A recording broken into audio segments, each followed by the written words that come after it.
અમુક કિસ્સામાં કોઈ ભાઈ કંજુસાઈ કરે અને દેશી ભાષામાં કહીએ તો ખીચામાં હાથ ન નાખે ત્યારે બેન ખૂબ લાડથી અને ખૂબ પ્રેમથી ભાઈ પાસે માગી પણ શકે છે, કારણ કે એમનો હક છે, એમનો અધિકાર છે.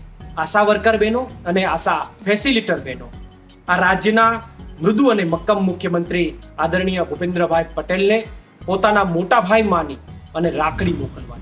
રક્ષાબંધનનો અત્યારે પવિત્ર તહેવાર આવી રહ્યો છે ને એવું કહેવાય છે કે ભાઈ પોતાની બહેનને જે પણ નાની મોટી માગણી કરે એ રક્ષાબંધન ઉપર ભેટ ઉપર આપે.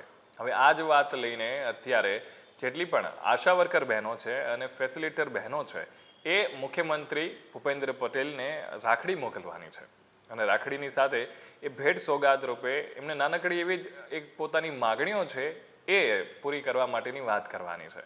અને માગણીઓ શું છે કે એમને લઘુત્તમ વેતન મળે અને બીજી જે પણ માગણીઓ છે એ સંતોષાય એ માટે થઈને આ રક્ષાબંધન પર ઘણી બધી બહેનો છે એમને રાખડી મોકલશે. ત્યારે ગુજરાતના આપના પ્રવીણ રામે આ મુદ્દે શું વાત કરી છે સાંભળીએ આ વિડીયોમાં. રક્ષાબંધનના તહેવારમાં આપણી સંસ્કૃતિ પ્રમાણે દરેક બેન પોતાના ભાઈને રાખડી બાંધતી હોય છે અને એના બદલામાં ભાઈ ખુશીથી પોતાની બેનને ભેટ સોગાદો અથવા બેનની જે કોઈ પણ નાની મોટી વિશ હોય છે પૂર્ણ કરતા હોય છે.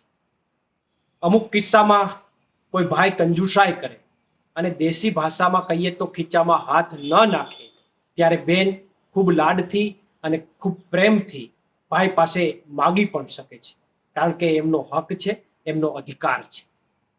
આ આપણી પરંપરા રહી છે, આપણી સંસ્કૃતિ રહી છે. ત્યારે આવનારા દિવસોમાં જ્યારે રક્ષાબંધનનો પવિત્ર તહેવાર આવી રહ્યો છે ત્યારે આશા વર્કર બહેનો અને આશા ફેસિલિટર બહેનો આ રાજ્યના મૃદુ અને મક્કમ મુખ્યમંત્રી આદરણીય ભૂપેન્દ્રભાઈ પટેલને પોતાના મોટા ભાઈ માની અને રાખડી મોકલવાની છે.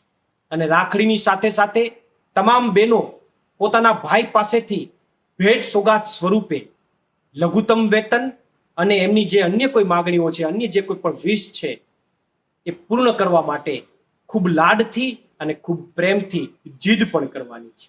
અને બેન જીદ કરી શકે, કારણ કે એમનો અધિકાર છે અને બેનની જીદને પૂર્ણ કરવી એ ભાઈની ફરજ છે.